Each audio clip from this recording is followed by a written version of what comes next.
Hello everybody. Welcome back to another video on the channel. So I'm going to continue reading Left Behind the Kids, Book 1, The Vanishings. Now, I have to make it clear here. I feel like I have to clarify here.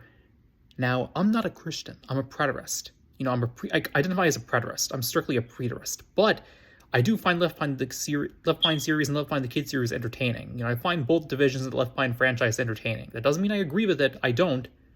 But I do find the series entertaining. But without further ado, let's continue reading the books. Let's continue reading. Left Behind the Kids, number 1, The Vanishings. Book 1, Chapter 2, Vicki the Rebel. Vicki Byrne was 14 and looked 18. Tall and slender, she had fiery red hair and had recently learned to dress in a way that drew attention from girls and guys. She liked leather. Low-cut black boots, short skirts, flashy tops, lots of jewelry, and a different hairstyle almost every day. She was tough. She had to be. Other kids at school considered kids who lived at the trailer park's lower class. Vicki's friends were her own kind, as their enemies like to say. When she and her trailer park neighbors boarded the bus on Vicki's first day of high school, they quickly realized how it was going to be. The bus was full. It was obvious trailer park was the last stop on the road. Only the first 2 kids of the 12 boarding from the trailer park found a seat even to share. Every morning they jostled for a position to be one of the lucky first ones aboard. Vicki had given up trying. 2 senior boys, smelling of tobacco and bad breath and never, ever carrying school books, muscled their way to the front of the line. No one on the bus looked at the trailer park kids. They seemed afraid that if they made eye contact, they might have to slide over and make room for a third person in their seat. And of course, no one wanted to sit next to trailer trash. Vicki had seen them hold their noses when she and her neighbors boarded, but she had heard the whispers. How was a freshman girl supposed to feel when people pretend not to see her, pretending she didn't exist, act as she were scum? Buster refused to pull away from the trailer park until everyone was seated, so the 2 senior trailer boys, who had already found seats, rose and scowled and insisted that people make room. Some rich kids, which all seemed to be, if they didn't live near Vicki, begrudgingly made room. The first day Vicki found herself the last to find a seat. She looked in the front where most of the black kids sat. They had to be among the first on the bus because no one seemed to want to sit with them either, especially the trailer park kids. In fact, Vicki's friends called the black kids horrible names and wouldn't sit with them even if they offered a seat. Vicki even raised to believe black kids were beneath her too. No black people lived in the trailer park, and she didn't know why they were supposed to be inferior other than they were a different color. Her father had said they were crazy, criminal, stupid. Yet that's how Vicki saw her father himself, at least until 2 years before. When she was 12, something had happened to her parents. Word that they had seemed to be the same as most of their neighbors. Every Friday night there was a community dance where drunken, jealous husbands fought over their wives and girlfriends. It was not usual for dances to be broken up by the police, with one or more of the fighters being hauled off to jail for the night. Often her mother bailed out Vicki's dad, and they would fight over that for the rest of the weekend. Vicki's father had trouble keeping a job, and her mother was waitressing who didn't pay enough to cover their bills. Vicki's dad had been a mechanic, a construction worker, a short-order cook, and a cashier at a convenience store. Being arrested or late or absent from work one too many times always cost him his job, and they would live on welfare for a few months until they could find something else. Vicki wished her parents to stay away from community dance every Friday night, but they seemed to look forward to it as the highlight of their week. She had to admit she used to love hanging around with her older brother Eddie and little sister Jeannie and their friends during those dances. They were always off sneaking around and getting to mischief while their parents danced, sang, drank, and fought. It was wild running with those kids that Vicki learned to smoke and drink. When Eddie graduated from high school, he moved out of his own to Michigan.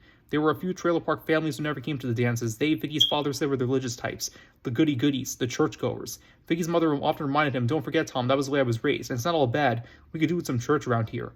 I rescued you from all this superstitious mumbo-jumbo," he had said.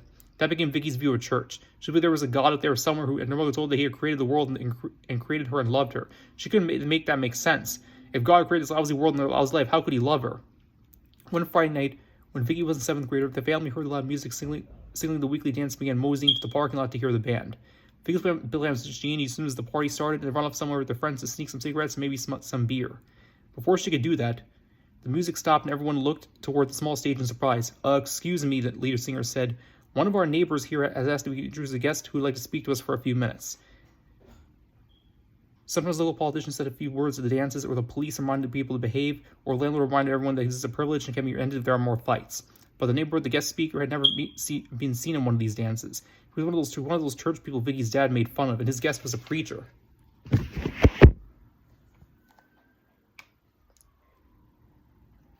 As soon as he began to speak, people groaned and began to shouting to get on with the music. But the speaker said, "If you just indulge me for a few moments, I promise not to take more than 5 minutes of your time. I plead you to let your children hear this too." Somehow that quieted the crowd. The man launched a very fast, brief message that included verses from the Bible and a good bit of shouting. Vicki had been to a church only once with a friend, and she knew what he was talking about. She was struck, however, to hear everyone else, even the bartenders and musicians, seemed to stop and listen. No one ran around, no one spoke, no one moved. The speaking didn't seem all that great, but there was a feeling, an atmosphere. The man seemed to know what he was talking about and spoke with confidence and authority. The best Vicky could figure out, he was saying that everyone was a sinner and needed God.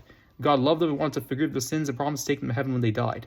She didn't believe him. She hated her life, and she did things wrong. They weren't any worse than what her own parents did. They smoked and drank and fought. What was the big deal? And if God loved them, why were they living in a trailer park? Vicky wanted to get going to run with her friends, but she didn't want to be the only one moving. Everyone else seemed to be frozen in their place. Vicky didn't understand. She hadn't heard too much of this religious talk, and she didn't care to hear anymore. When she turned to complain to her parents, she was shocked to see her mother standing with her eyes closed, silently moving her lips. Could she be praying? And her father. Who's something like this to make him nervous and fidgety? It wouldn't surprise her if he had tried to sit down the speaker or call some other disturbance. But there he stood, staring at the preacher, not moving. "Daddy," she whispered, held up a hand to shush her. What was so interesting? What was keeping all these party people quiet? The preacher asked his listeners to bow their heads and close their eyes. Now, there was something they would never do. If there was anything Vicky's dad and his friends hated more than being told what to do, she didn't know what it was. When she looked around, however, almost everyone was doing it. Some just stared at the ground, but most had their eyes closed. The preacher told them how they could receive Christ. "Tell God you realize you are a sinner," he said. "Thank him for sending Jesus to die for you and accept his offer of forgiveness." Vicky still didn't understand. The whole thing made her uneasy, but something was happening here. She looked to her dad and was stunned to see he had fallen to his knees and was crying. Her mother crouched next to him, hugging him and praying with him.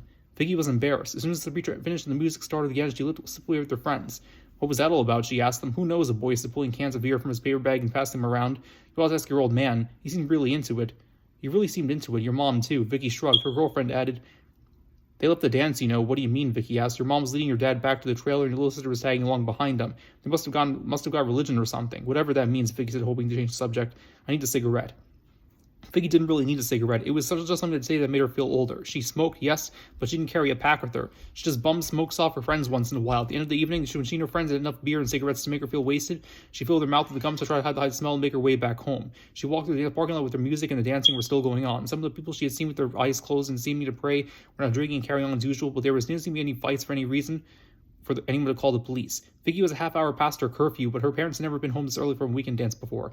She expected the loud chewing out and usual threats of grounding, which rarely followed through, and charged that she involved in all kinds of awful things.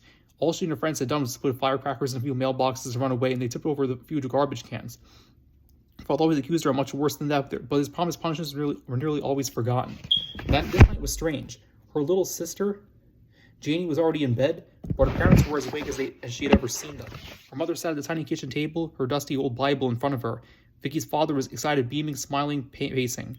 "I want to quit smoking and drinking, Dawn," he said as Vicky came in. "I want to clean up my old act." "Now, Tom," Vicky's mother cautioned, "nobody says you can't be a Christian if you smoke and drink. Let's find a good church, start living for God, let him do the work in our lives." Vicky shook her head and started for her bedroom, but her father called her back. "I became a Christian tonight, honey," he said, a name he hadn't called her since she was a preschooler. "Where were you before?" Vicky asked. "I was nothing," he said, "but your mom was a Christian, but I knew the Lord," Vicky's mother said, "but I haven't lived for him for years. I was pretty much nothing myself, but I came back to the Lord tonight. We're going to start going to church." "And church?" Vicky said. "I'm not going." "Of course you are," her dad said. "When you get saved, you'll want to go to church." "I can't wait." "I can," Vicky said. "And when I get saved from what?" "Saved from hell, saved from your sin. You'll be saved in the arms of Jesus, and you'll go to heaven when you die." "You really believe that?" Vicky said. "You bet I do," Mr. Burns said. "I'll tell you what," Vicky said. I bet you'll be drinking and cussing and fighting and losing your job again." Her father's smile froze. She knew she had made him mad, and she could tell he wanted to hit her. She had spoken what she believed was the truth, but she hadn't really wanted to hurt him. He approached and he reached for her, and she flinched. "Don't you touch me," she screamed. He took her gently by the shoulders and spoke softly. "I'm not going to hit you, Vicky," he said. "Let me hug you." She couldn't remember how long it had been since he had done that. "It was all it has to sound strange to you, but something happened to me tonight. It was as if God spoke to me. I don't know why I listened or how he got through, but he did. And things are going to change around here." "That'll be the day," Vicky thought. "I know you have no reason to believe me." "Hon," her dad said, "I don't blame you for not understanding. Never giving you any reason to trust me, so I guess I'll just have to prove it."